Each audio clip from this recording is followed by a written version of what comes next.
विद्युत द्वारा स्वतः प्रवाहित नहीं होती है। हमें इसे अपने परिपथ के माध्यम से प्रवाहित करने के लिए कुछ चाहिए ताकि हम इसका उपयोग प्रकाश, ऊष्मा या वायु के रूप में कर सके। आप पहले से ही जानते होंगे कि धारा प्रवाह के लिए बैटरी उत्तरदायी होती है, परंतु कैसे? आइए जानते हैं। हम जानते हैं कि उच्च स्तर से निम्न स्तर की ओर जल प्रवाहित होता है।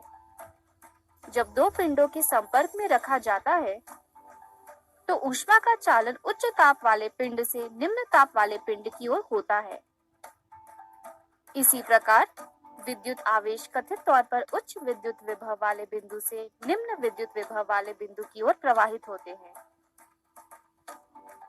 इस अवधारणा को समझने के लिए हमें यह समझना होगा कि पद विद्युत विभव से आशय क्या है। एक उदाहरण लीजिए जिसमें द्रव्यमान m के एक पिंड को जमीन से h ऊंचाई तक उठाना है। हम जानते हैं कि पृथ्वी द्वारा लगाए गए अधोमुखी गुरुत्वाकर्षण बल के विरुद्ध पिंड को उठाने के लिए सबसे पहले mgh मात्रक ऊर्जा के बराबर कार्य करना होगा।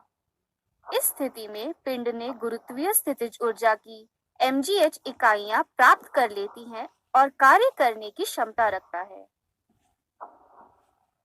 ऐसी ही स्थिति विद्युत आवेशों के साथ भी है। विद्युत आवेश धनात्मक या ऋणात्मक हो सकते हैं। हम जानते हैं कि विपरीत आवेश एक दूसरे को आकर्षित करते हैं, जबकि समान आवेश एक दूसरे को प्रतिकर्षित करते हैं। मान लीजिए कि एक धनात्मक आवेश A को समिष्ट के किसी बिंदु पर फिक्स कर दिया गया है। यदि हम दूसरा धनात्मक आवेश B इसके पास ले आते हैं, तो आवेश B आवेश A के कारण प्रतिकर्ष बल का अनुभव करता है। इसकी गति के दौरान कार्य जो इस प्रतिकर्षण बल को खत्म के लिए किया गया है, स्थितिज ऊर्जा के रूप में संचित हो जाती है। अधिकृत स्थितिज ऊर्जा विद्युत स्थितिज ऊर्जा कहलाती है।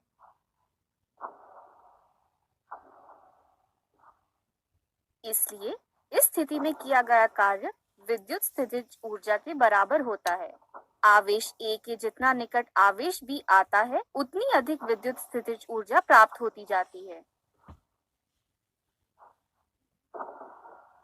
अब यदि हम इस आवेश को मुक्त कर दें, तो इसकी स्थितिज ऊर्जा गतिज ऊर्जा में परिवर्तित हो जाती है और विद्युत आवेश स्थिर विद्युत आवेश A से दूर गति करने लगता है। अब यदि 3 से 4 आवेश स्थिर आवेश A के निकट लाए जाते हैं, तो वे भी एक प्रतिकर्षण बल का अनुभव करते हैं। इसलिए इन आवेशों को लाने के लिए आवश्यक कार्य की मात्रा पिछली स्थिति से कहीं ज्यादा होती है। इसी प्रकार एक फिक्स ऋणात्मक आवेश लीजिए। यदि धनात्मक विद्युत आवेशों को इस ऋणात्मक के निकट रखा जाता है, तो धनात्मक आवेश एक आकर्षण बल अनुभव करते हैं।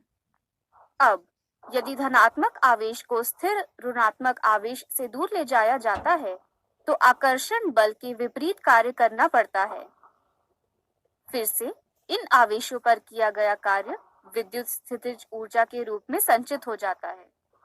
अतः किसी स्थिति में ज्यादा आवेश की मात्रा का अर्थ ज्यादा कार्य करना है, जिसका अर्थ है कि इन आवेशों द्वारा ज्यादा विद्युत स्थितिज ऊर्जा प्राप्त की जाएगी। अर्थात विद्युत स्थितिज ऊर्जा किसी बिंदु पर निर्भर करती है विद्युत आवेश की उस मात्रा पर जो उस बिंदु से दूर जाते हैं। सुविधा के लिए विद्युत विभव कहा जाने वाले एक नए पद विद्युतिकी में शामिल किया गया।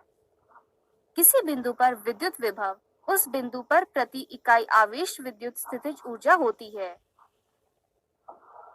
विद्युत विभव इक्वल्स विद्युत स्थितिज ऊर्जा अपॉन विद्युत आवेश।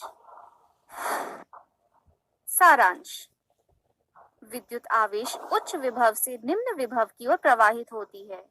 विपरीत आवेश एक दूसरे को आकर्षित और समान आवेश एक दूसरे को प्रतिकर्षित करते हैं।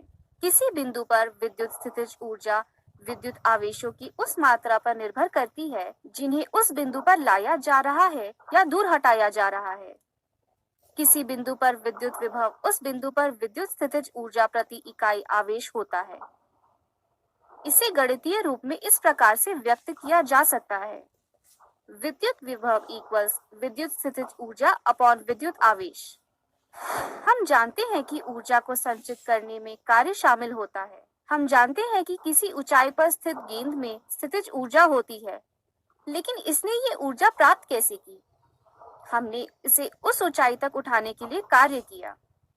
विद्युत विभव मूलतः संचित विद्युत स्थितिज ऊर्जा होती है, इसलिए फिर यह किए गए कार्य से कैसे संबंधित है? हम अपने आने वाले सत्रों में इस पर शोध करेंगे।